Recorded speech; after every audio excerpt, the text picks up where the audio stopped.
program for P1 teachers employed by the Commission to be retooled on the new pedagogical skills to upgrade them to effectively disseminate the knowledge. The other policy statement is that the Commission is aware that the policy direction by the Ministry of Education was based on the recommendation of the Fatuma Chege's task force on enhancing access, relevance, training, equity, and quality for effective curriculum reforms and implementation 2020. The report of the Presidential Working Party 2023 that recommended that Ministry of Education ensures that all teachers who graduated before 2023 undergo mandatory one-year retooling and upgrading program to align with the new curriculum. This upgrading is essential to teachers to acquire proficiency in CBC implementation. That is actually the policy behind telling the teachers to go. Number two, a timeline when the preferred teachers, question two was, she asked that a timeline of when the referred teachers will receive certificates for the diploma courses they pursued. That's the question asked by Honorable Member. Noting the upgrading program for P1 teachers who are not yet employed by the Commission, the timelines may be provided by the Ministry of Education, who coordinated the program. Madam Speaker, the providers of the diploma training, and I think this is where the teaching and training of the teachers took place, was in the primary teachers training colleges, which the Teacher Service Commission indicated here is actually the preserve of the Ministry of Education. In so doing, I also went ahead and asked the ministry to really give us, and that is something which I did as a chair, to give us the timelines under which these certificates are supposed to be issued. And I think that is a supplementary question which the Ministry of Education needs to give on this. On question three, she sought an explanation as to why the Commission is here to prioritize and consider P1 teachers whom it advised to augment their education for purposes of absorption as JSS teachers. The Teacher Service Commission indicated on that question that in the wake of CBC, it became pertinent for P1 teachers to be retooled on the new pedagogical skills to enable them to effectively implement the new curriculum. Accordingly, the purpose of retooling the P1 teachers was to effectively equip them to better teach CBC at the primary level and not at the JSS level. That is, the P1 is supposed to teach the CBC in grade 1 to grade 6, not at the JSS. Number 7, to this end, the course content of the upgrade in Diploma Primary Education Program is designed specifically for primary education to improve quality teaching and in the primary. Additionally, the career pathway for teachers teaching at JSS is that of secondary school teacher, distinct from P1 teacher at the primary school level. Hence, the upgrade was not intended as a pathway for P1 teachers to be absorbed into JSS.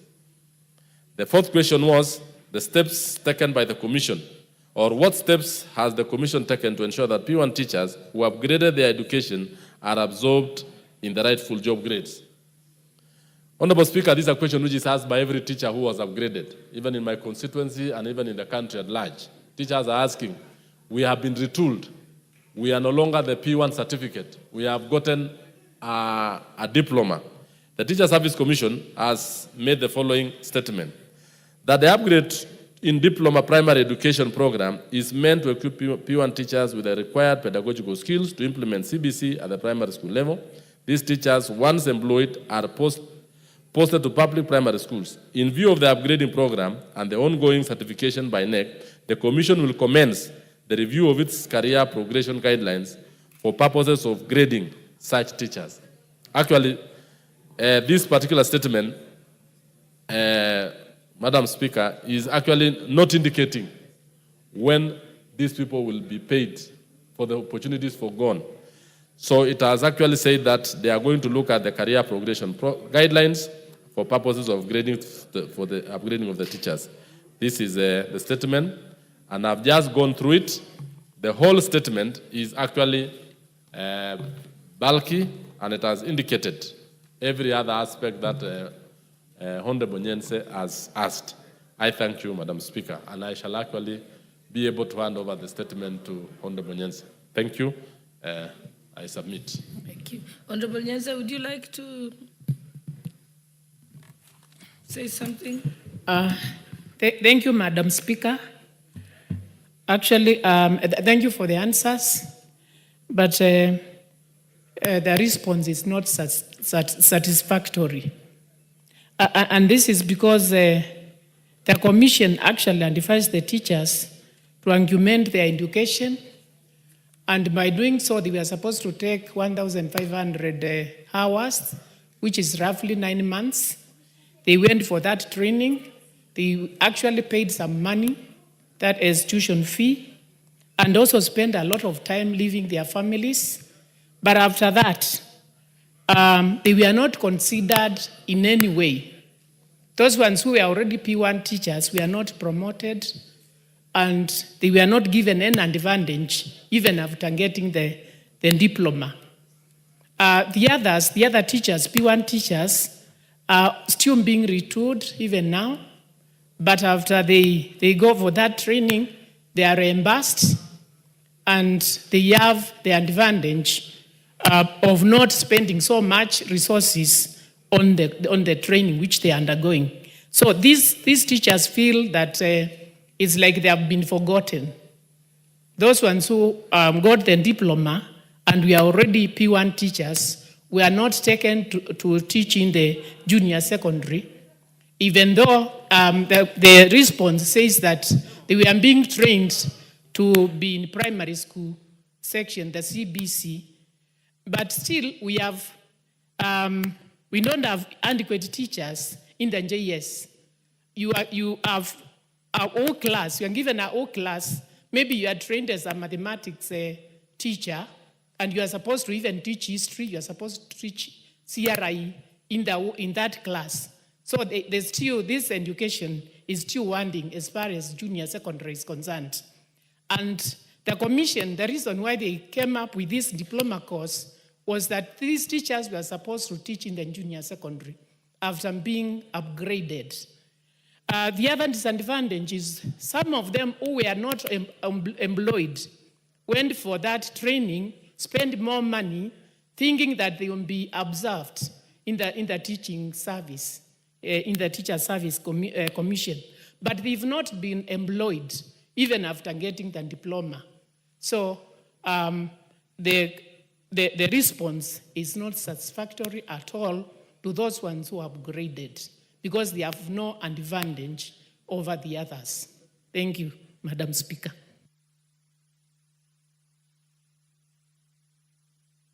I don't know if you have a response, Honorable Meli. Maybe you can clarify for her. Yes, I want to agree with Honorable Nyenze, especially in education, Madam Speaker, we have what we call opportunities for gone. And if actually the Teacher Service Commission directed that the teachers go and upgrade, they got a diploma certificate, and now they are back, and there is no advantage gain. Yet they have gotten the skills, they have gotten the pedagogical and the know-how. I think they really deserve some salary increase to show that you've taken 15 hours, you paid for the tuition, and all this. And that's something we need to pursue, even as a chair of education and as a committee of education. We really need to pursue that, so that at least these teachers are compensated adequately for the acquisition of the new skills, and similarly for the time they have taken for training, and they are now better teachers than those who have not gone in there. I think you have a point, Madam, Honorable Nyenze, and I think, Madam Speaker, I will really pursue that. Thank you. Thank you very much. And now let's proceed to the answers by the Chair for the Committee on Health, Honorable Pukose. Or has he nominated somebody to answer to the question by Honorable Rehab Mokami, member for Nyeri County? I thought I'd seen Honorable Pukose here. And then there's also another second question to be answered by the chairperson of the Committee on Health, Honorable Pukose, which was sought by Honorable John Mukunji, member for Manyata. Did Honorable Pukose assign anyone? Okay, I think we'll pass those two and then move them to another time. So we can move to the next order.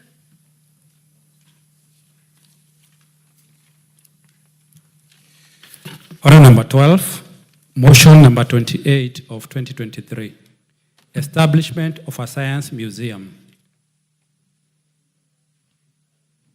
Honorable John Kiaria. Madam Speaker, I really thank you. And I want to move this motion that aware that Article 11.2b of the Constitution provides that the government shall recognize the role of science and indigenous technologies in the development of the nation, and further aware that the Vision 2030 provides for the integration of information, communication, and technology in the country's transformative agenda, and concerned that there exists no science museum for the consolidation,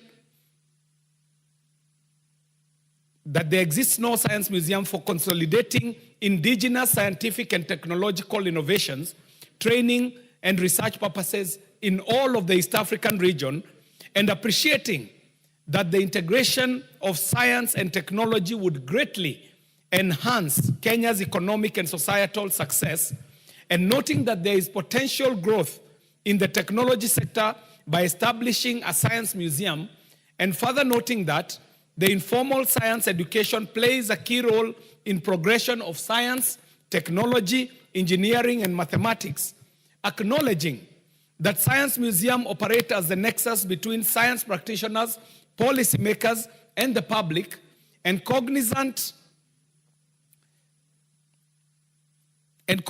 of the fact that a science museum in the country would greatly impact on the economy of the country in the quest to become an industrialized nation.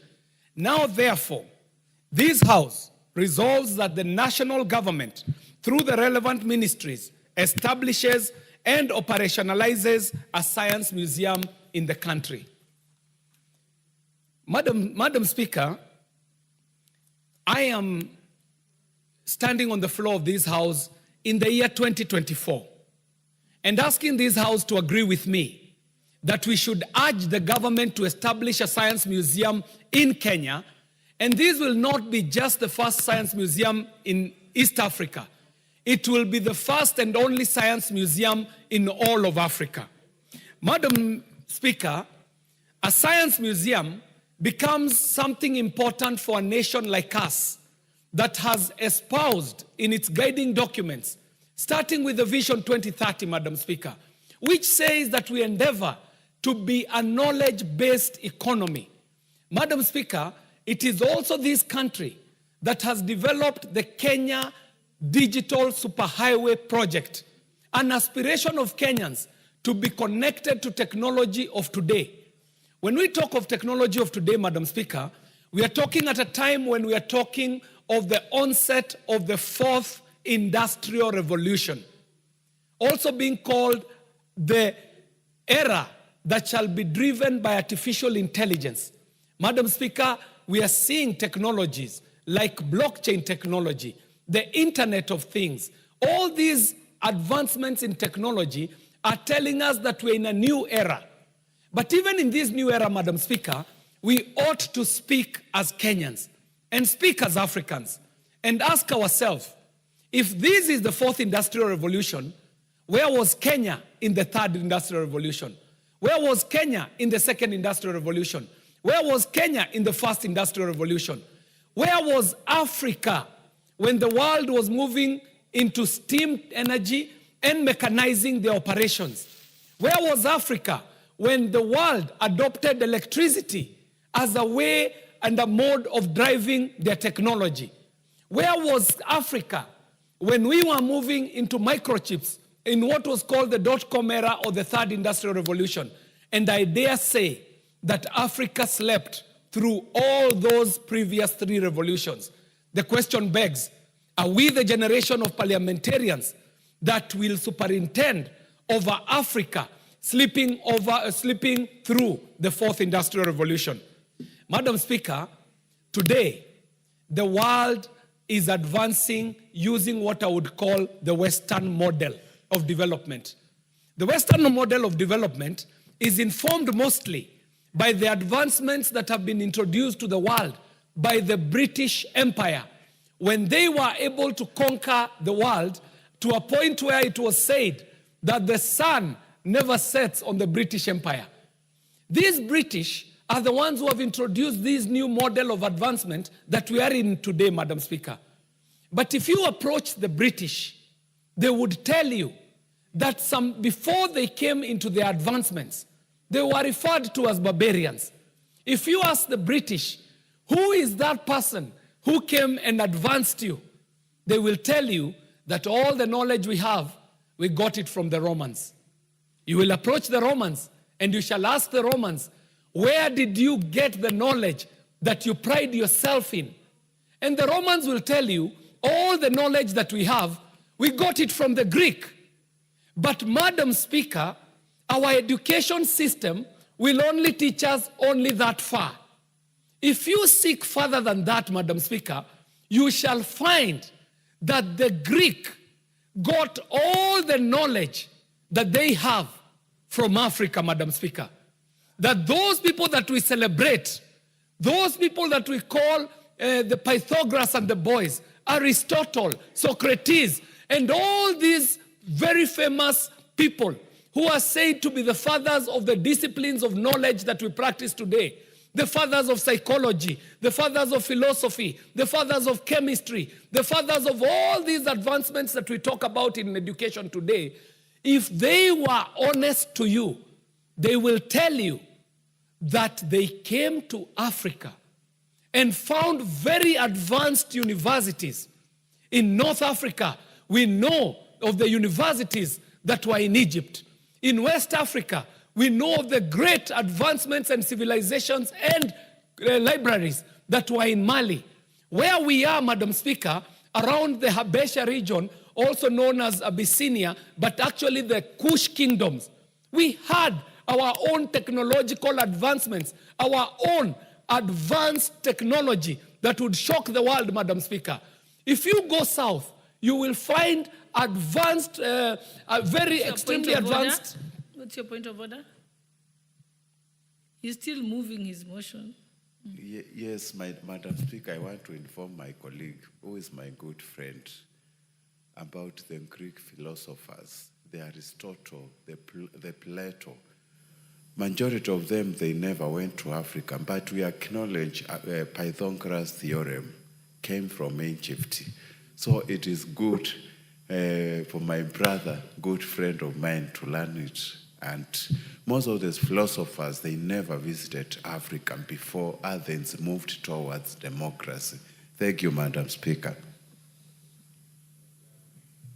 I'm sure you're so informed. You may proceed. Madam Speaker, that is a point of argument, and I wish that the Honorable CNN would wait for me to move the motion so that he can bring up this argument. But if you are patient enough, I will take him to class and let him know that I am speaking from a point of fact, that all this advancement that we call the Greek foundational knowledge was actually stolen, pilfered, borrowed from Africa.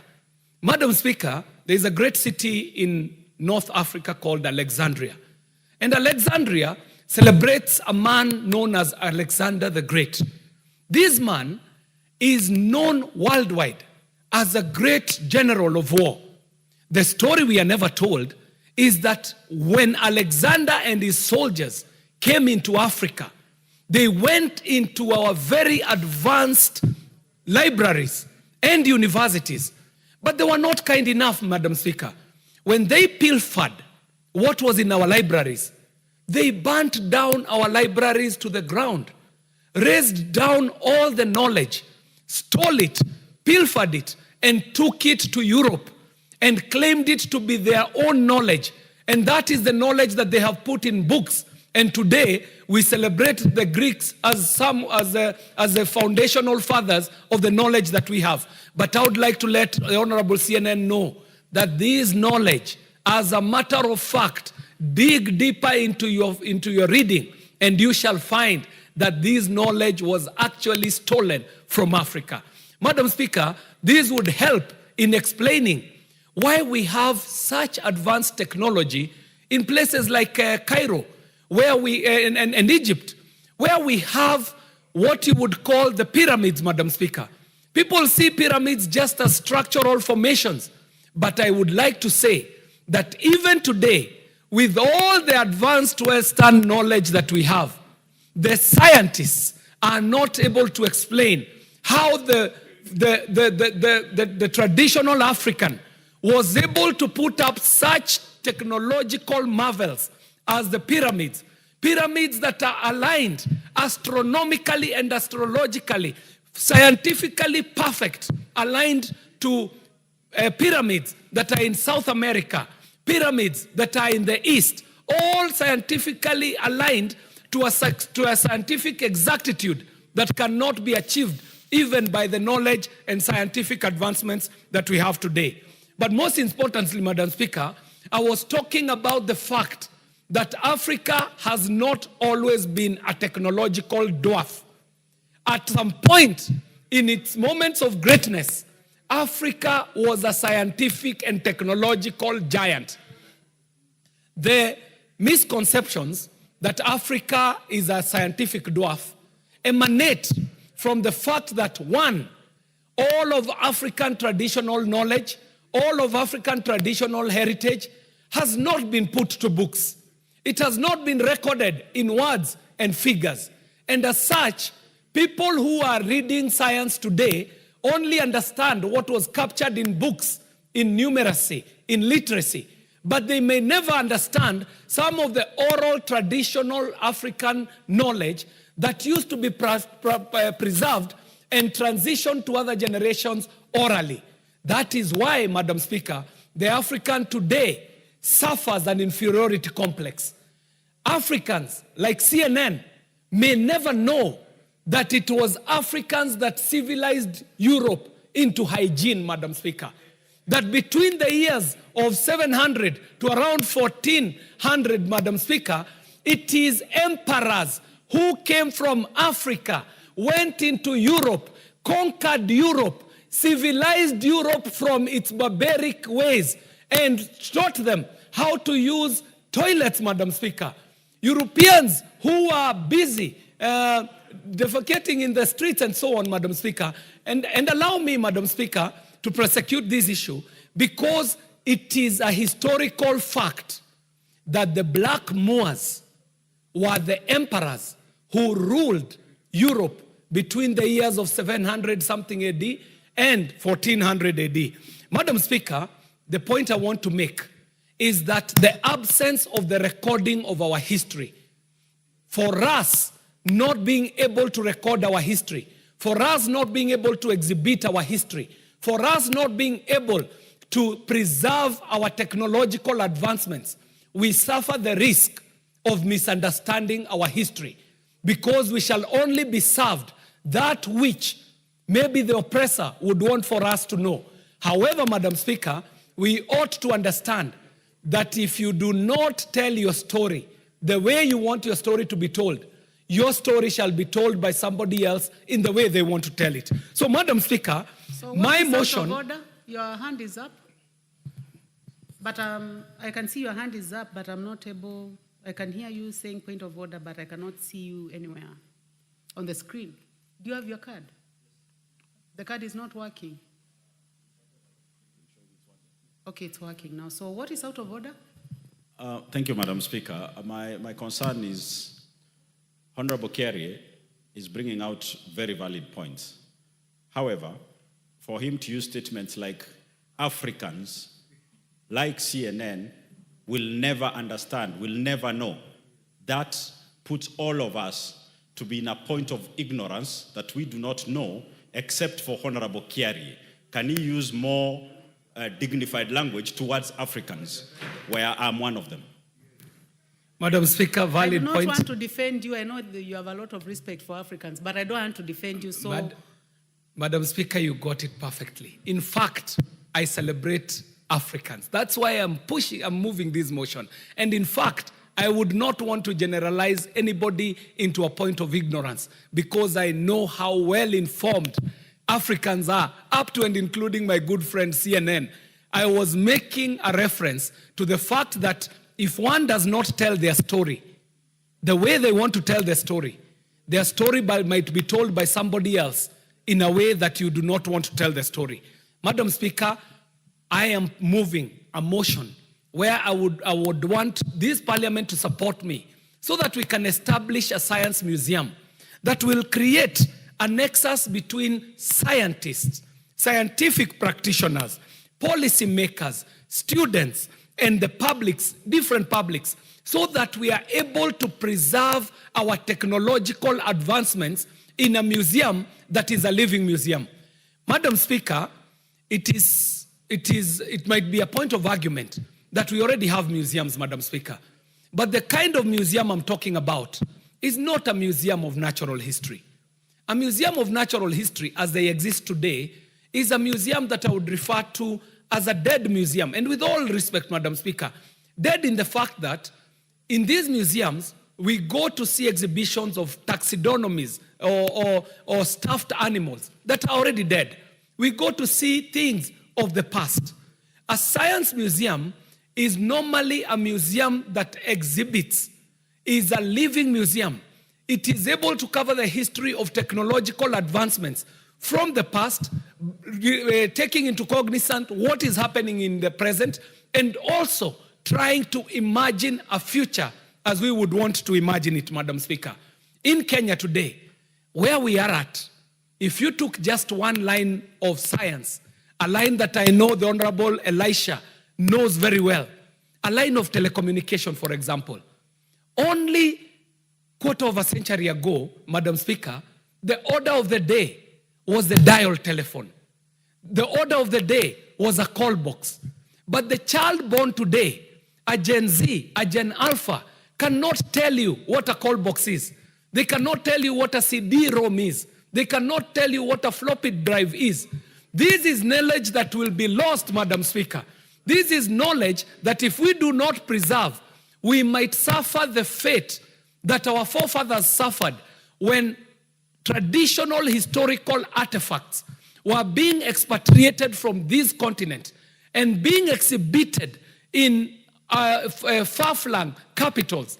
As we speak today, Madam Speaker, it is common knowledge that we've got tons and tons of traditional African artifacts that are on exhibit in capitals far away from this continent.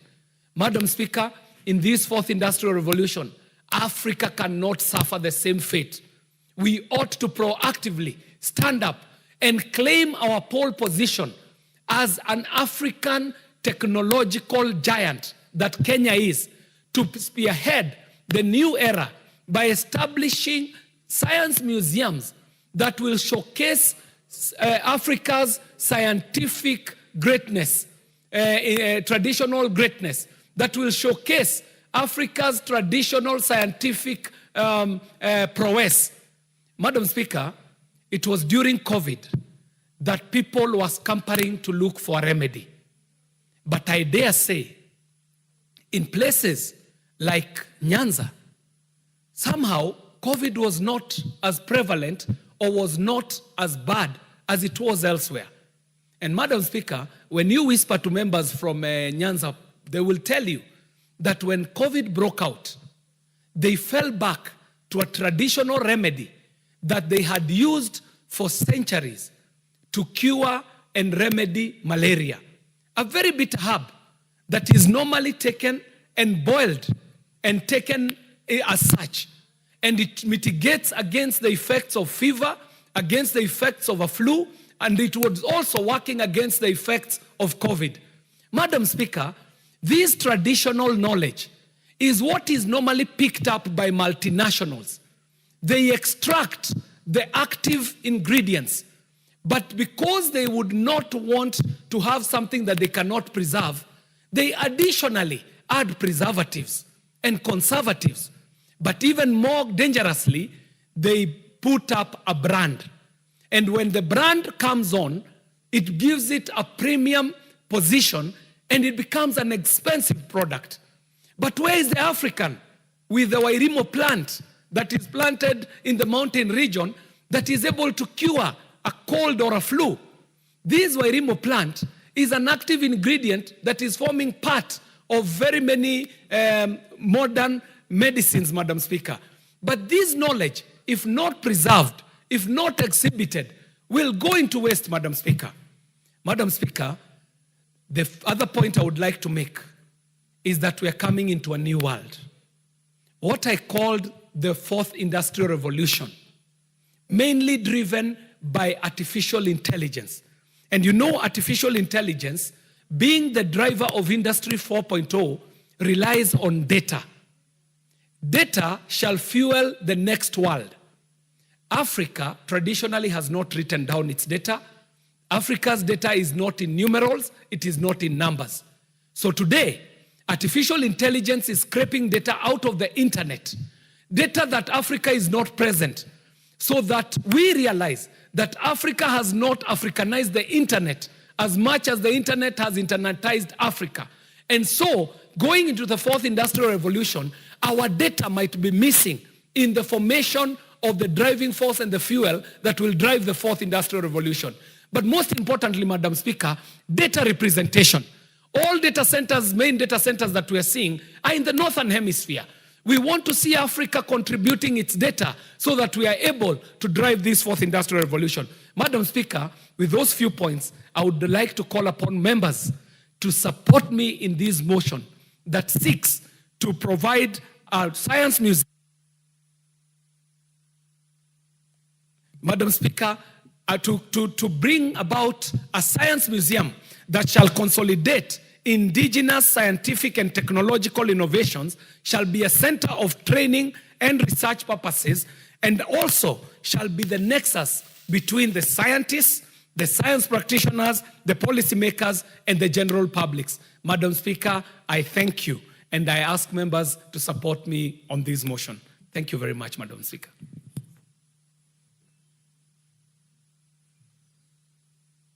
Honorable KJ, who is the seconder of your motion? Madam Speaker, I would like to call upon the Honorable Elisha to second this motion. Honorable Elisha, you may proceed. Madam Speaker, I rise to second the motion by Honorable KJ and add that it's important that the country preserves our technologies, our indigenous technologies from outsiders. And I think establishment of a science museum is a good thing. And I want to congratulate Honorable KJ for thinking this far in terms of technology, engineering, and getting Kenya to the next level. I second. Thank you, Honorable Elisha. Honorable members, I now propose the question that aware that Article 11(2)(b) of the Constitution provides that the government shall recognize the role of science and indigenous technologies in the development of the nation. Further aware that the Vision 2030 provides for integration of information, communication, and technology in the country's transformative agenda, concerned that there exists no science museum for consolidating indigenous scientific and technological innovations, training and research purposes in East Africa region. Appreciating that integration of science and technology would greatly enhance Kenya's economic and societal success, noting that there is potential for growth in the technology sector by establishing a science museum, further noting that the informal science education plays a key role in the progression of science, technology, engineering, and mathematics, STEM, acknowledging that science museums operate as the nexus between science practitioners, policymakers, and public, recognizing the fact that a science museum is in the country would greatly impact on the economy of the country in the quest to become an industrialized nation. Now, therefore, this House resolves that the national government, through the relevant ministries, establishes and operationalizes a science museum in the country. Honorable members, we may now go ahead to debate. And I see the Honorable Charles Ngusianguna Member for Mwingi West. Thank you, Madam Speaker, for giving me this opportunity just to defend and also to support my brother, Honorable KJ, for bringing up this motion, Madam Speaker. Madam Speaker, we need to note that in life, we need science in every sphere of our life, because if you go and travel to this purported developed world, everywhere you go, there's a museum. For instance, the country I am proud of, where I have a lot of interest, is Greece, Athens. And Madam Speaker, this is one of the countries we need actually to go and benchmark on things to do with museums. If you go to Acropolis right now, you will find thousands of tourists visiting that country. If you go to War Museum in Athens, you will find thousands of tourists. If you go to Tate Britain Museum, which is in London, you will find thousands of the tourists, and many others, including so many museums you can think of. So museums will act as a key driver of economic growth in any country because of the tourism we are going to get in that.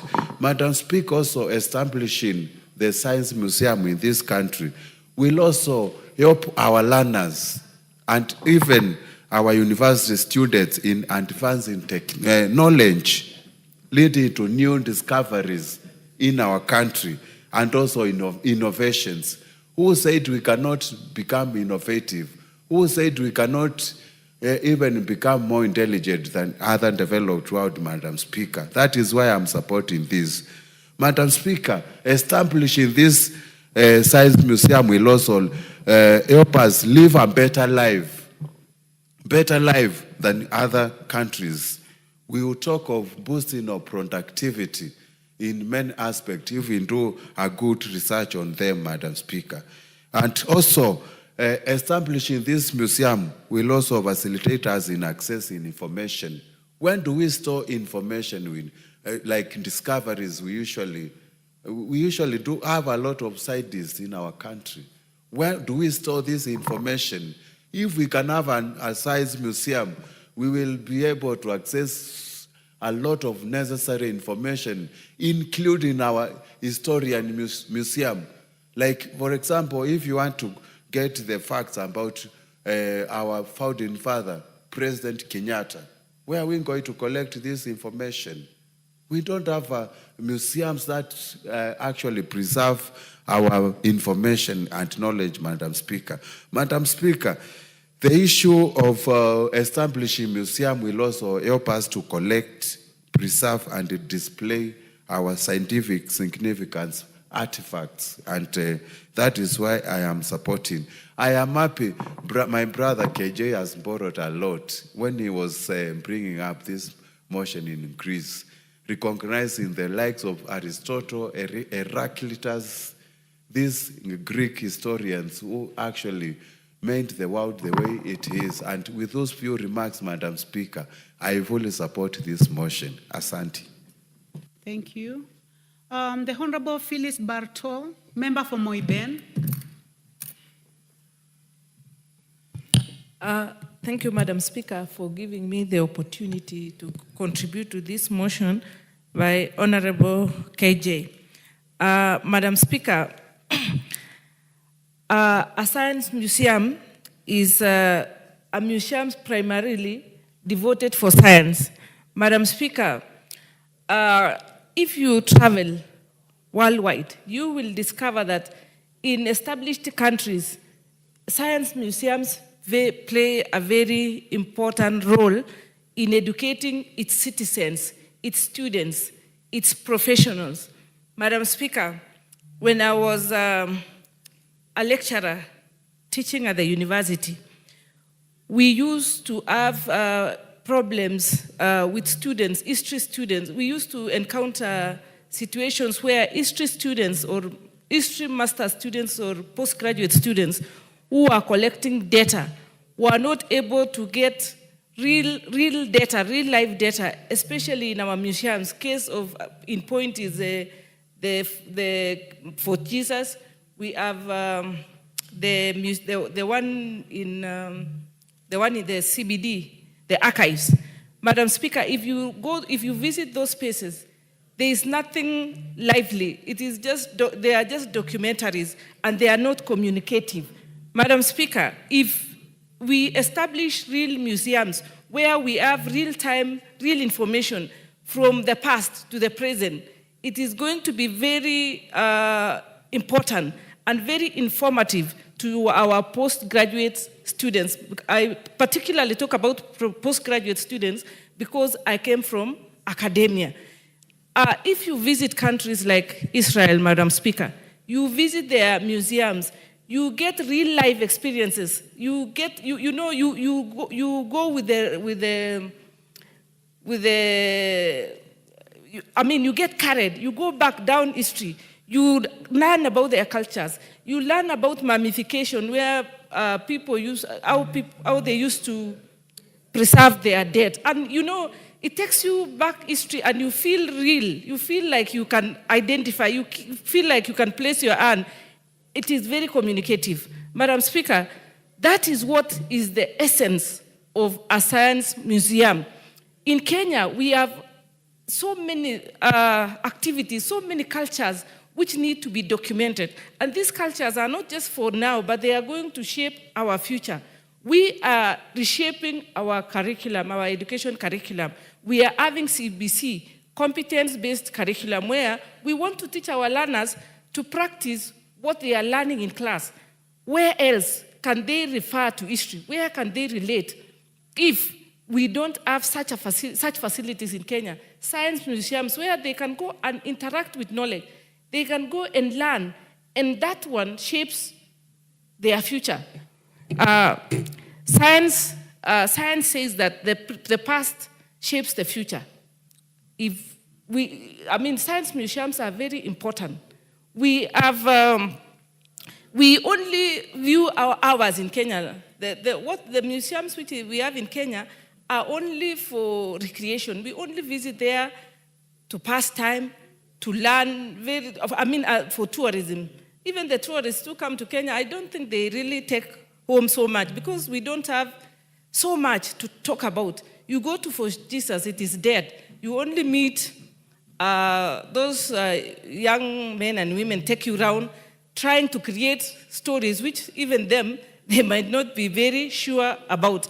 And the places are also dilapidated. There's not much to talk about, for instance, the slave trade, which was happening in Kenya. To talk about butter trade, which was going on in the Indian Ocean. If we establish a very communicative science museum, Madam Speaker, we will be able to document all the stories, all the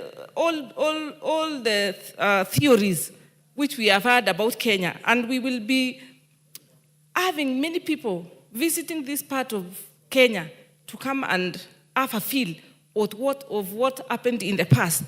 We have our cultures, which are very soon going to get dormant because the young people are not, we don't have a place to preserve it so that even our young people can have a connection. Madam Speaker, these museums will help us appreciate revolution. Culture is not static and life is not static.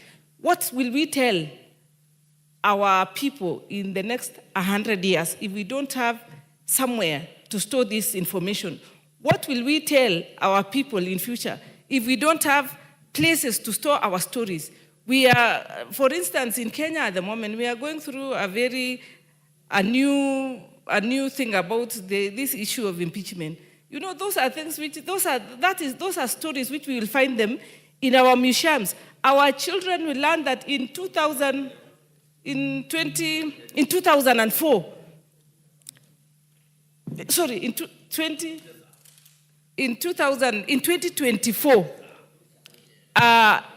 a parliament of Kenya had a procedure of impeaching a deputy president. Where else will we store that if we don't have videos to keep them maybe not everyone will have an opportunity to come to Parliament to read or to get that story, but that story can be found in a science museum. Madam Speaker, what I can say that a science museum will give an illustration where there will be convergence of science. That it will bring science together, it will bring technology together, maths, art, etc. And in that way, it is going to improve our daily lives. We are teaching our students to be innovators. We are teaching our young people to be innovators. Where will they learn about innovation if they don't go and learn or they get knowledge from the past so that they can have they can relate of what took part in the past and what is currently going on in the present. So, Madam Speaker, I want to applaud Honorable Kajay for bringing this very important motion because it is going to shape our lives in a very different way. It is going to inform history. It's going to inform science. It's going to inform knowledge, and it is going to make our system of education even better. Our students, our postgraduate students will have a place to get data. Data is very important in research, and it is only in those science museums that these students can go, sit, interact with real life experiences, and even improve knowledge and knowledge management. With those few statements or those remarks, I support the motion, Madam Speaker. Thank you, Professor. The Honorable Olive Gisairo, member for Kitutu Masaba. Thank you, Madam Speaker. My name is Clive, just for the record, not Olive. Okay. The Honorable Clive Gisairo, member for Kitutu Masaba. Thank you, Madam Speaker. And very proud of Alliance Boys. Yes, thank you. I am a proud product of Alliance High School, not Alliance Boys. Madam Speaker, I rise to support this very good motion by my friend, Honorable Kiari, on the need to establish a science museum in Kenya because of the many reasons he has raised, which are positive, and to preserve our culture for the future generations. Madam Speaker, African history today is better documented outside Africa than in Africa itself. That if you want to learn about the crowd of mankind, you'll have to go to Europe, visit their museums for them to tell you that the first invention of ABC was actually in Africa. But there is no place in Africa you will find such a piece of documentation. Madam Speaker, this explains to a broader challenge that we have as Africans. We've embraced Westernization to a point that whatever is African is bad and whatever that is West is good. Madam Speaker, before the arrival of white man, Africans could still do surgery. We had cesarean sections. But who knows this?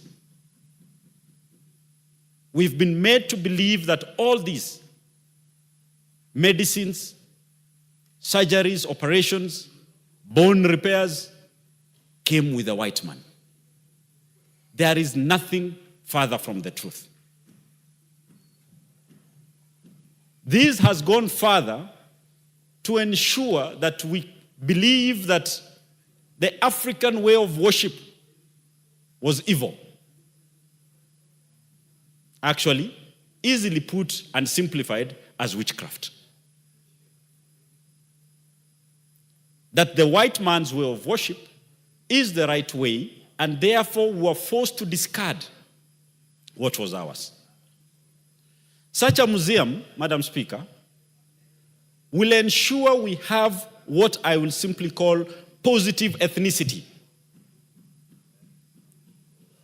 where each community, their history, their innovations can be put in a place where our young children can be able to see what was good from culture A, what was good from culture B. That brings forth a united country, because we are able to learn from each other and embrace what is good from each other, and not just seeing what is negative from the other community. Madam Speaker, we may be the last group, because of our education system, who are able to explain slavery. The generations coming after us may not even understand what we are talking about, because the only knowledge they get about slavery, because we've adopted even the education system, it's what they tell us.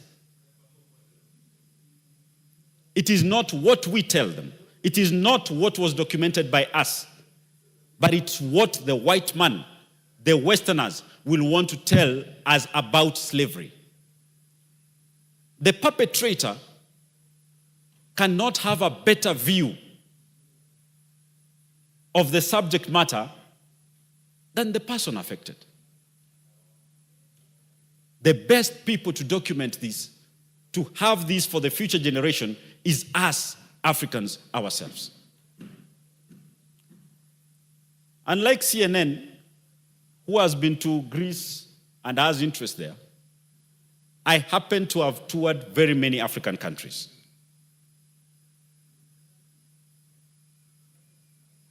I have been to the deep of Congo. The history is rich,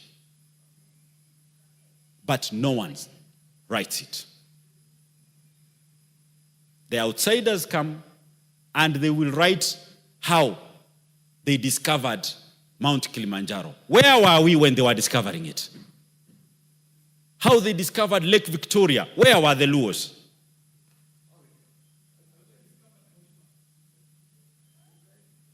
We cannot sit down for people to discover, even they're discovering us. We discovered Africans.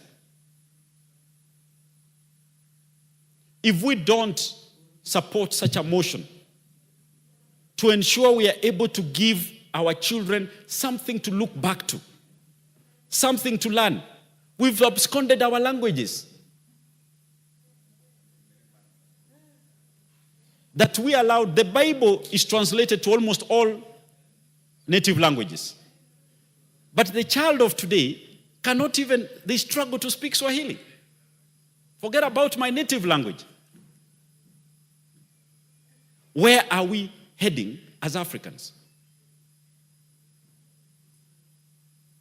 The traditional songs, all these will disappear if we don't put a museum that is not just well equipped, but is always revamped, supported financially, and enabled to ensure it keeps updating itself, upgrading itself, using modern technologies to ensure the information not only is retained within the museum itself, but reaches all parts of our people, not just in Africa, but in the world.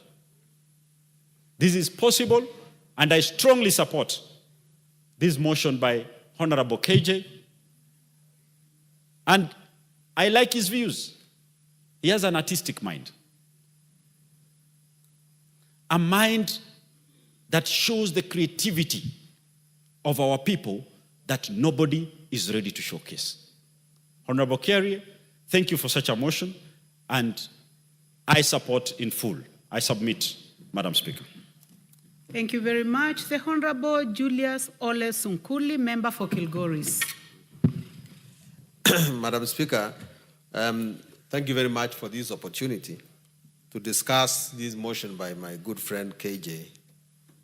And I'm a good lover of museums.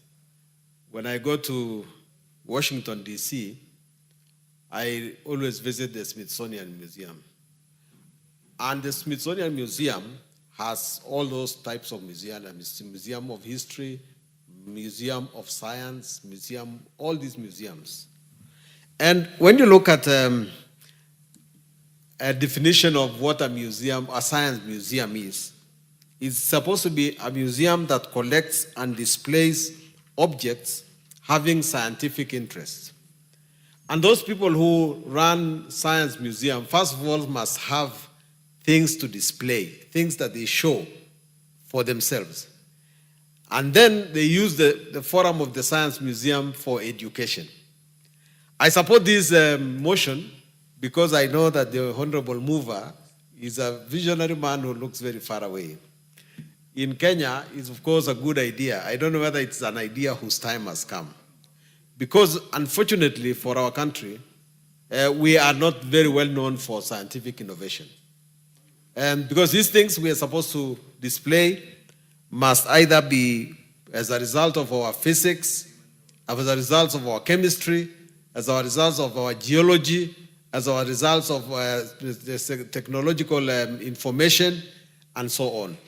These things, we are still developing them. And I agree, we need to use these museums maybe as incubators towards the development of a good scientific environment in our country. We need to orient our minds, the minds of our young people, to start thinking about science. Well, I am a lawyer and my specialty is maybe history and literature. And nowadays, those things are, of course, considered not to be as important as they were when we were in school.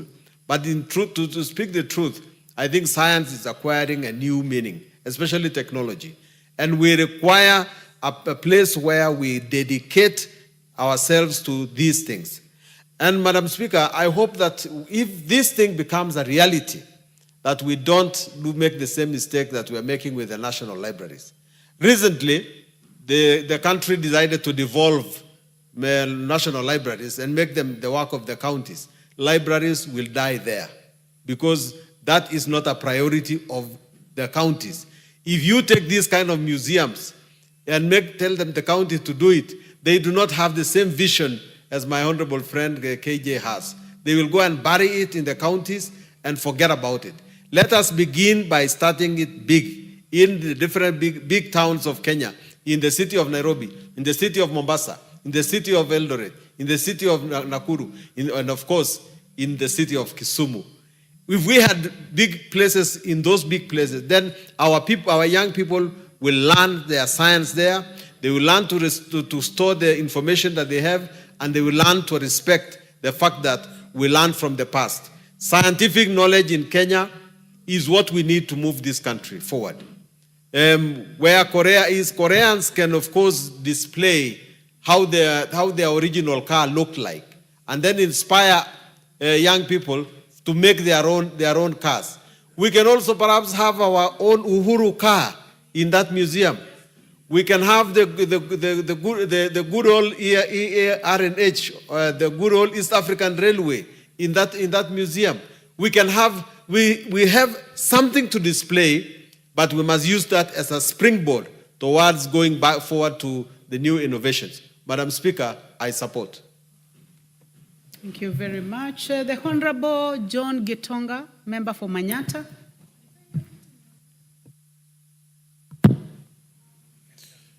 The Honorable, I do not know whether the Honorable Gitonga, I can see you are lifting up your hand. I'm not even able to view you on the screen.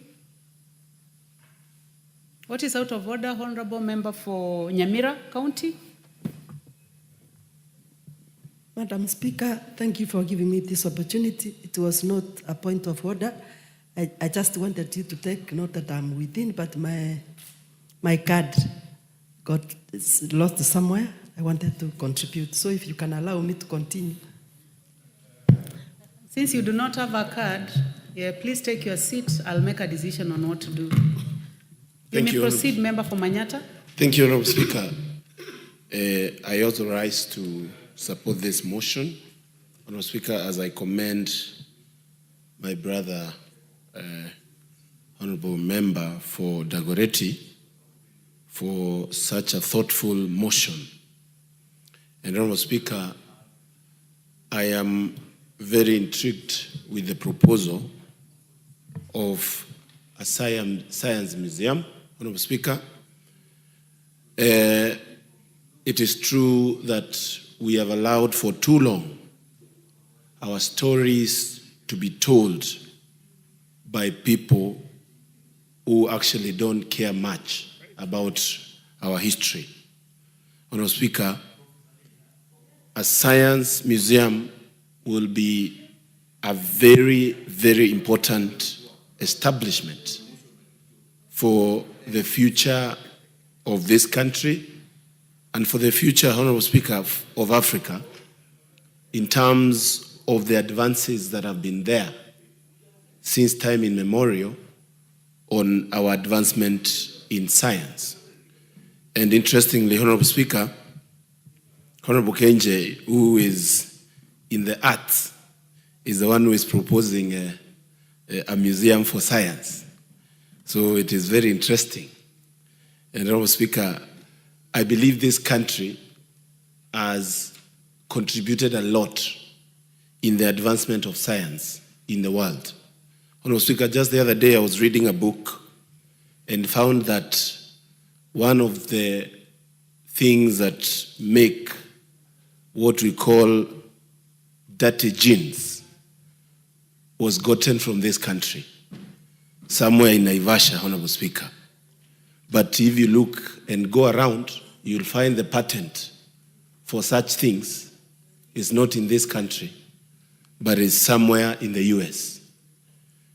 Honorable Speaker, it is true that even our colonial history and the contributions of Kenyans and Africans in the colonial history was documented by the whites, but not by the people who actually were supposed to give the story, Honorable Speaker.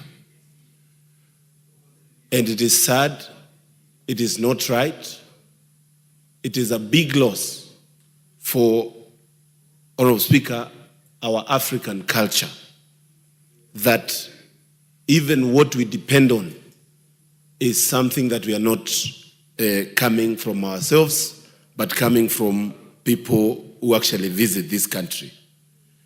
We have advancements even in gastronomy research being done in this country for years back. But Honorable Speaker, you will not find those things in the history because we don't have a science museum, Honorable Speaker. That is why I really commend this motion. I also want to say it has a lot of contribution in ensuring that we create a niche, a multi-million niche of research, and ensure that we also advance the technologies that have come from within and not depending mostly, Honorable Speaker, from what we get from without. We have a lot of interest in KEMRI. And Honorable Speaker, I feel that is one of the organizations that need to be well guarded. But Honorable Speaker, government really does not give much for KEMRI on research. It tells you why we have a very low output when it comes to science research, when we really need continuous research and embracement of research in terms of the problems that we face today in science, Honorable Speaker. We just had COVID the other day, and there was no much money that was put to see if we can even have our own medicine coming from our own institutions and from our own people, Honorable Speaker. And I believe for a country that is bombarded a lot with a lot of things from the West, Honorable Speaker, it is upon this National Assembly and upon this administration that is there today to ensure that we put resources to ensure we improve on the technologies that can actually help this country advance and continue being ahead. And I'm happy that today we are talking of AI. And interestingly, I heard KJ mention that with AI, we should be able to document even things from our past and ensure that they are well put together in a science museum, Honorable Speaker. I also want to say that this country has also not put a lot of effort in ensuring that we also are leading way on the research on artificial intelligence. We are waiting for others to do things, then we pick it up, Honorable Speaker. That's why you find even many of the applications and many of the things that are happening here today, we have embraced technologies from outside the country without empowering our own technological advancement here, Honorable Speaker. I believe all this can be said, but if there is no funding, deliberate funding, we will not be able to keep up with what is happening in the world. The world is moving too fast. And when it is moving too fast, there is need to put more efforts. While we encourage job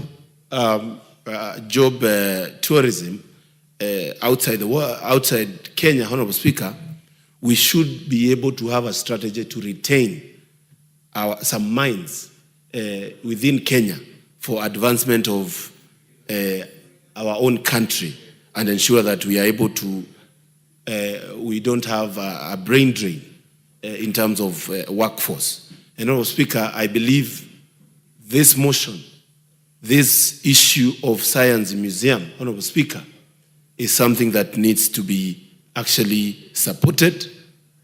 I support it 100%. And Honorable Speaker, say that government needs to do an extra thing and ensure that it funds science, deliberately fund science. Honorable Speaker, I was in the University of Nairobi, and many of the researches that are happening in our universities are being funded from the West. Belinda and Gates Foundation, and many other organizations that fund research in this country. And they fund and take it away. It is not remaining in this country. It is taken away to other countries, Honorable Speaker. It is sad, but I believe that it is upon us to ensure that we start taking research seriously. Research go hand in hand with the development of a nation. And Honorable Speaker, if you don't research, you don't develop. Today we are talking of AI. Tomorrow we are going to be talking of a different thing as the world is moving. Honorable Speaker, I rise and I support. Thank you. Thank you. The Honorable Gideon Ochanda, member for Bondo. Thank you, Madam Speaker. Madam Speaker, I want to quickly mention a few things that, in my view, we need to be very careful about as a country. Number one, the place of museums. The place of museums in this country or any other parts of the world. If you compare, you realize that we are very far. We are extremely far away from where people are. We are extremely far away from what many other countries have isolated as their core historical development in terms of whether it is scientific, cultural, or historical. We are very far. Museums ordinarily indicates how people have evolved over time. Keeping your evolution, history in terms of how you evolve, in terms of how you are doing your things, whether they're agricultural, whether your own things of production. Those are normally the reason why museums are in place. But if you look at our situation, the first problem you encounter, who does the collection? Even if they are artifacts, even if they are tools, whatever they are, who does the collections? Who identifies in terms of where we are able to collect or where we are able to get these things? Before you start talking about doing an infrastructure for purpose of storing them, who does them? If somebody met some old technology in the village, like the grinding stones, for example, they are very scientific in my view, in as much as they are for purpose of culture, history, and how food was produced. They are very scientific. How do you want to compare that with the meals that we have at the moment? It indicates exactly how you have developed and have evolved over a period of time. Who does that? Who identifies that this, for example, like I'm talking about, was really a scientific engagement? So this is one big challenge, one big problem that we have in terms of, first of all, identifying what these things are. Because many are disregarded, many are ignored, they're just strewn all over, and nobody really connects them with some kind of a development that we've gone through over a period of time. This is the biggest challenge, Madam Speaker, that we have as a country. The next is, have we seen what other museums have evolved to? Because a lot more of the museums we have in the rest of the world have evolved from just being indicators of evolution, but are real spots of tourism. Yeah? Tourism. If you get to some of these big cities, one of the places that, even if you asked, what are the best sites that you want to see? Where can you go to as a tourist? You realize that museums will be featuring all over. Museums, and they'll be in one place, one part of the city, another part of the city, because of they're looking at museums no longer as just storage of history, of science, but museums as spots where you are able to attract tourists. We have this, if you look at the Romanic, even their own roads, they remain historic. How the roads were done, they remain very historic because they survive to date roads that were done in the 17th, 18th century. What was the science behind doing those roads?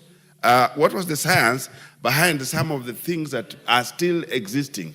What was the science? Even if you are in London today, you realize people are staying in houses that were done in 18th, 19th century. What is the science behind this? When our houses here in Githurai will collapse in under 3 years. So what is it that was behind these things? So in my view, these are some of the things that really need to be collected deliberately. And this is where we must, like, I want to think the mover needs to look at this very seriously. That who is really able to identify that this is where the issue is? Who is able to identify for us the first house that was done by our first, whether they're Juakali, first mentions in this country? What was the first house that they did? Where is that house to date?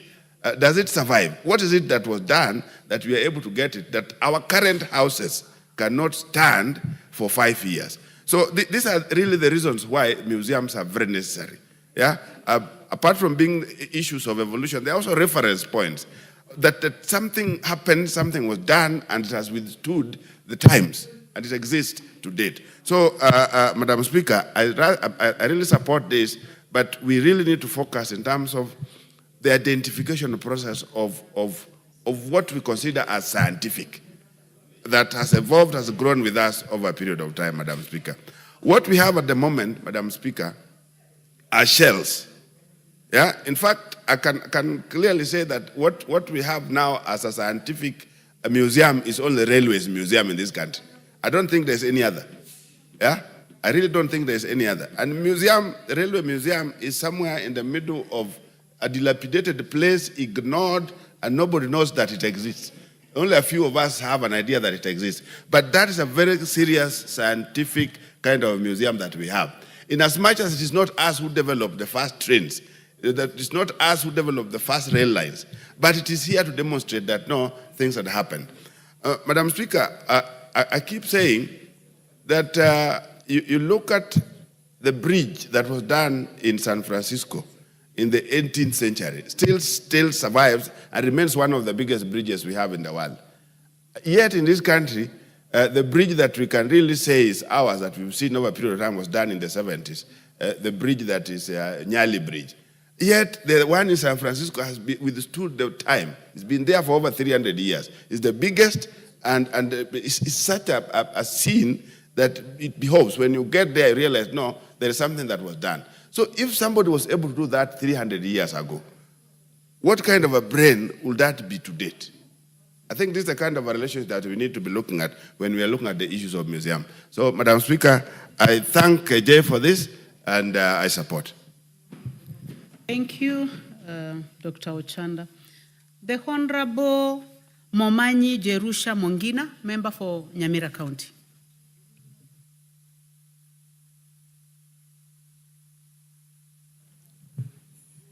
Thank you, Madam Speaker.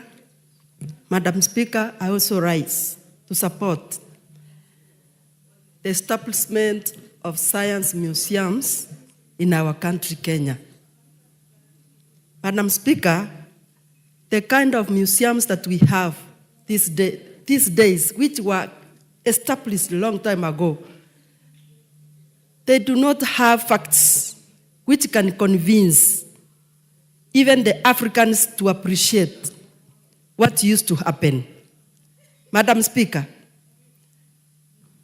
if some of us who went to school and who went out to do research, when we went to study oral literature, Madam Speaker, we were getting information, real information, from the old people, and they were telling us on how they used to do things.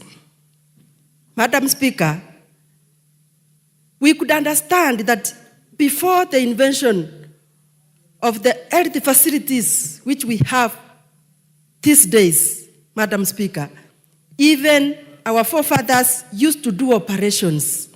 They could operate somebody, and finally that person could survive. We are not able these days to understand how they used to do it.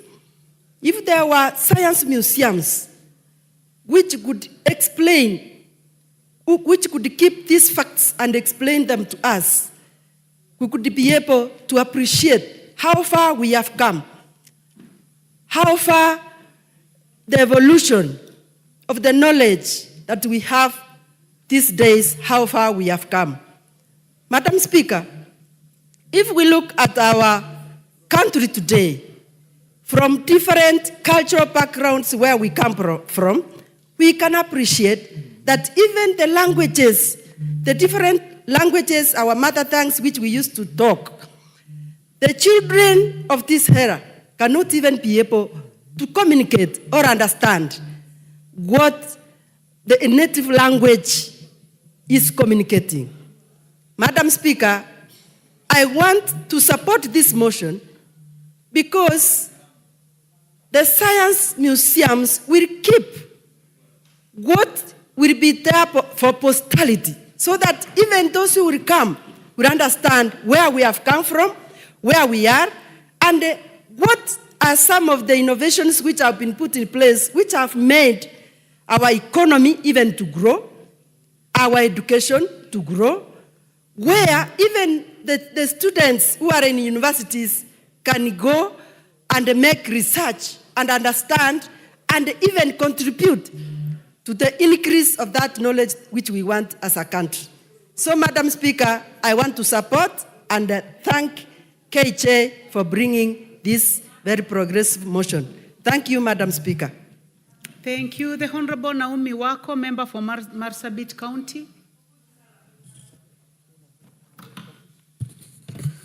Thank you very much, Honorable Speaker, for allowing me to add my voice to this very important motion, as I also congratulate Honorable John Kierie for coming up with this motion of establishment of a science museum.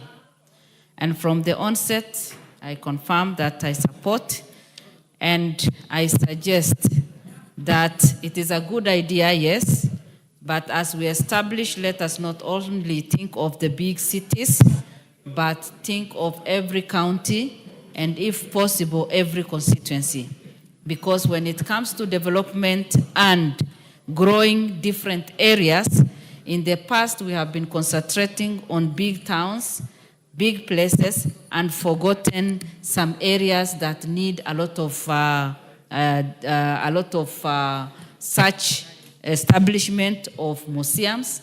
And I want to say that Kenya is growing very fast, and especially our young people have gone before us and have connected with the world, and they have learned a lot of things.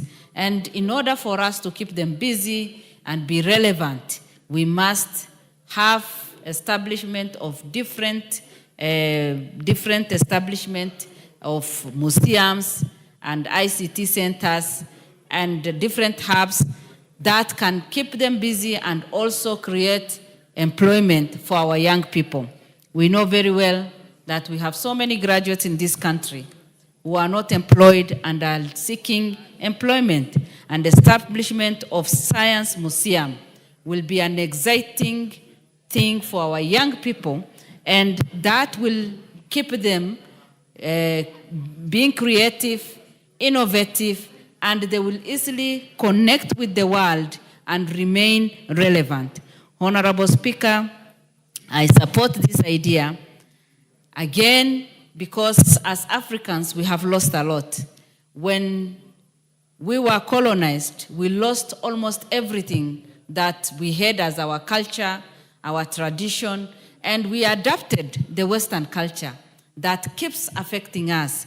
And today, it is hard for us even to go back, hard for our generation, and it will be too hard for the young generation. And the only way that we can be relevant as Africans is by coming up with museums so that our young people or the generations that will come after us will be able to see what has been happening in the past and also relate with the history so that they can learn from that. We know very well that museums are a place to explore and test ideas about the natural world.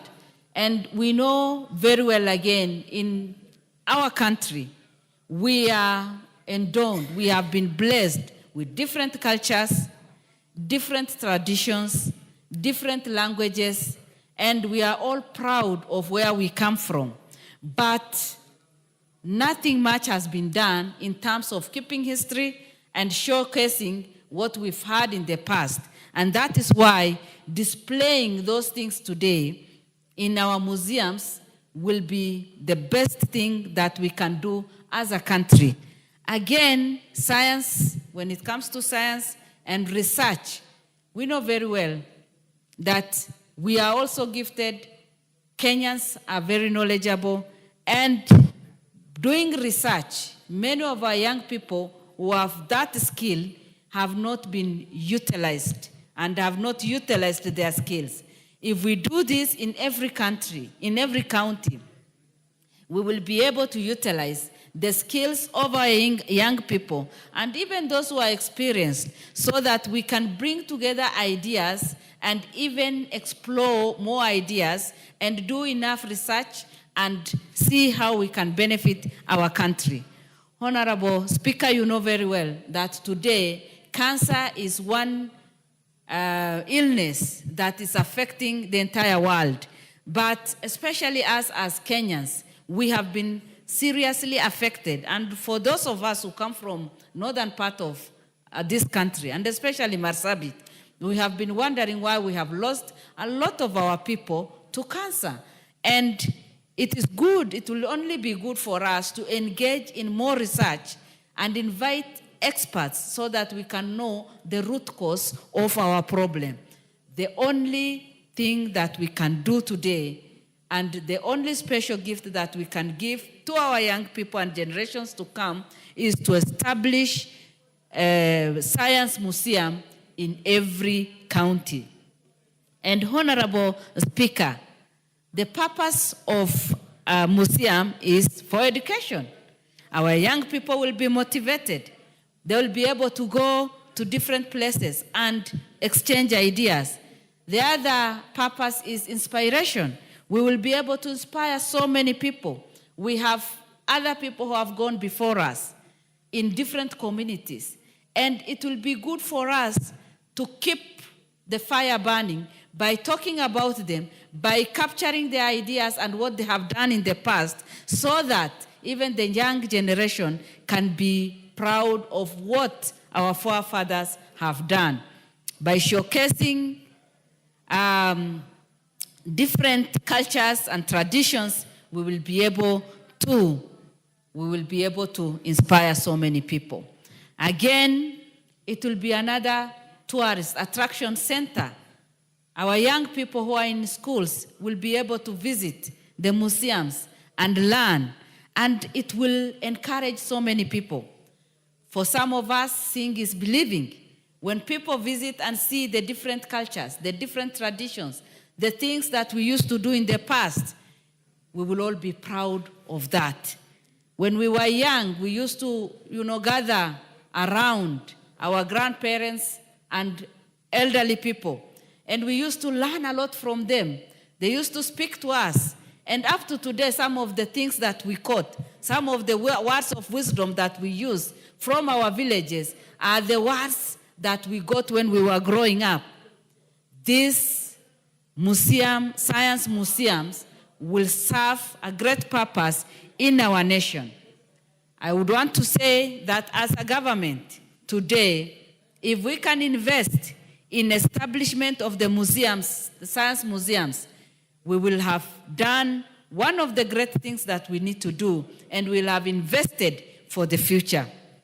Again, we cannot only invest in establishing, but maintaining, because as a country we are also good at establishing something and we forget the maintenance part of it. So if we can come up with a program that caters from the beginning to the end and make sure that it will be very well planned for and self-sustaining, so that even generations that will come after us will continue enjoying, and it will go beyond our generation and also developing our different counties and creating jobs. With those few remarks, Honorable Speaker, I support and I pray that it will be established in, if not in all the villages, in every county and in every constituency. Thank you, Madam Speaker. Thank you. The Honorable Abzirat Ali, nominated member. Thank you, Madam Speaker. First of all, I take this opportunity to thank the Honorable KJ, a very young and innovative member. I think by establishing a science museum will help this country in collections of ideas, scientific ideas. We have a lot of scattered skills, and by having a museum, we'll have, a center for innovation and skills data. This museum also, Madam Speaker, can be used as a reference point for our technological aspect. When we have, data collected for some times and information taken to a center, it can be used for perfection and for creation of, the skills that can take this country far. Madam Speaker, we have technology as a culture, and it's evolving always. It's dynamic.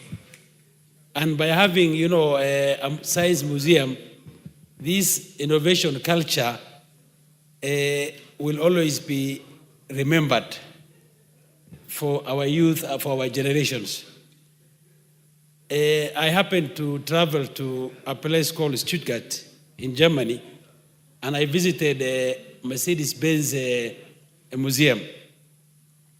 I have seen Mercedes-Benz evolve from maybe within a century or so, evolved from a place, a situation where they used to pull by a cart, and it evolved until its present level. By going there, you will just see a whole complete, culture of innovations. And by emulating such, advanced museums, even ourselves, I think we can create a very robust science hub, historical hub, that can be used for our own use. Finally, Madam Speaker, history is known to us. We have known our past. We know our past. We can use our past and compare it with our present to perfect it.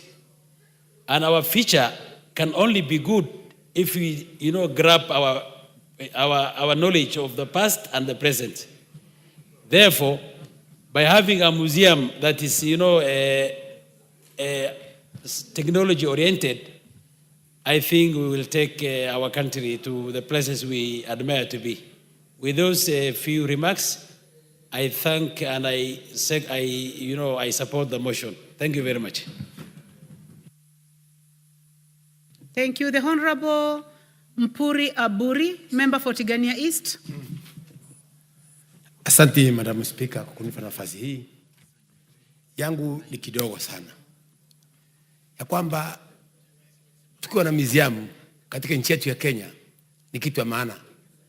Kwa sababu zamani hapa katika nchi yetu ya Kenya kulikuwa na machini ya kutengeza unga. Kabla zile machini sasa lista ama close kakuja hapa Kenya, kulikuwa na machini inatengenezwa na maji. Ilikuwa ni mawe kwa mawe ambayo ilikuwa inazunguza unga, watu wanaenda kutengeza ugali. Lakini wazee hizi vijana wetu ama watoto wetu ukiwauliza ya kwamba ukiwaeleza ya kwamba kulikuwa na machini kama hiyo, hawezi jua kwa sababu sisi tulizao. Zamani mtu angekatwa na panga, kulikuwa na ndawa ya miti ambayo ilikuwa inakatwa inawekwa kwa mkono na mkono inasikana. Siku hizi hao vijana wetu wakiuliza vitu kama hizo hawawezi wakajua. Ndivyo ninasema kwamba lazima tuwe na science museum. For example, ukienda kule kwangu Meru, ukiangalia museum ya Meru County, unapata pale manyoka peke yake na tortoise. Na hizo vitu zote hatatakani katika nchi yetu ya Kenya. Zamani kulikuwa na gari inaitwa teleboka. Na hiyo gari ilikuwa ni ya miguu nne, ilikuwa ni ya miti. Ukieleza vijana wetu ya kwamba kulikuwa na gari kama hiyo, hawezi wakajua bwana Speaker. Ndipo mimi nasema kwamba lazima tunasupport hii museum ndio tuwe iti ya kwamba wakati itafika watoto wetu watuulize ya kwamba nyinyi mlikuwa mbunge, nyinyi mlikuwa viongozi, kwa nini mlipoteza utamaduni wetu? Ndipo naambia watu iti ya kwamba rundiza gari yako side mirror, angalia mahali umetoka, iti ya kwamba kuna watu ambao umeacha nyuma. So Madam Speaker, mimi na support hiyo hoja ya bwana KJ. Thank you Madam Speaker. Thank you. The Honorable James Nyikal, member for Seme. Thank you, Madam Speaker, for giving me this opportunity. Let me start by appreciating the initiative of Honorable KJ. Madam Speaker, storing knowledge is recognizing knowledge. And the museum is exactly in the same place as a library, except how it is used. We shouldn't see it in terms of tourism, but we should see it in terms of the knowledge that is there. Madam Speaker, this world we live in is actually technical. And if you even look at the link between religion, science, politics, and development, you are actually amazed that for those who are religious, when God created the world, at the end of it, he said, I put this in the hands of the human beings which were created last to take care of. And you cannot have dominion over anything if you do not understand it. And therefore, the basis of our existence in this world is understanding how creation works. And that is what science is all about. What we do in politics is basically to manage that knowledge, whether it is technology, whether it's pure knowledge, so that it is for the benefit of mankind. And to that extent, it is actually our duty to store that knowledge in a structured manner that can later on be actually used so that knowledge grows upon existing knowledge. It is incremental. Madam Speaker, many people don't think there was science in Africa. But how could we have survived in a technical world if we did not understand? I'm amazed, Madam Speaker, the indigenous knowledge we have. I look back when I was a child, and I think of an environment, and one thing my grandfather hated was people who were cutting trees. He would always say, why are you cutting that tree? You will create a desert. Did it have to take time for us to go to international conferences to know what my grandfather knew. It's because we didn't store it. Madam Speaker, if you look at food, I look at food storage. We look at freezing as the best way of storing food. But look at how we stored food. Drying food with salt is extremely scientific. No bacteria can grow in a dry environment, which is with salt. It's extremely scientific. Fermenting food produces antibacterials, and it took a long time before it was realized that fermented milk or sour milk actually will stay longer on the shelf without invasion from bacteria. So that when we were giving our children fermented milk, people thought that this was not smart. Look at food. Blood. I mean, it was known, at least in my culture, that children and pregnant women, you needed to get blood from animals to feed them. Now, of course, we go to the hospitals to get folic acid, to get iron. They were just given food. Then, when the Europeans came, these things were seen as backward, and we didn't store it. So, Madam Speaker, look at ironmongering. All cultures actually... Order, Honorable Nyikal. Okay. Honorable Nyikal, the motion will proceed at another time, and you have a balance of 5 minutes. Thank you. In case you wish to continue with the debate. Honorable members, as you are aware, the Speaker made a communication yesterday, 1st October 2024, that today morning sitting will be interrupted at 12 noon to allow a forum for a briefing of members on the modalities of public participation in regard to the special motion for removal from office by impeachment of His Excellency Rigathi Gachagua as Deputy President of the Republic of Kenya. The Kamukunji will be at noon. Here in the chamber, I therefore call upon members to attend, and as I adjourn, I request those in the chamber to remain. Honorable members, and the time now being 11:56, this House stands adjourned until today, Wednesday, 2nd of October, 2024 at 2:30 p.m.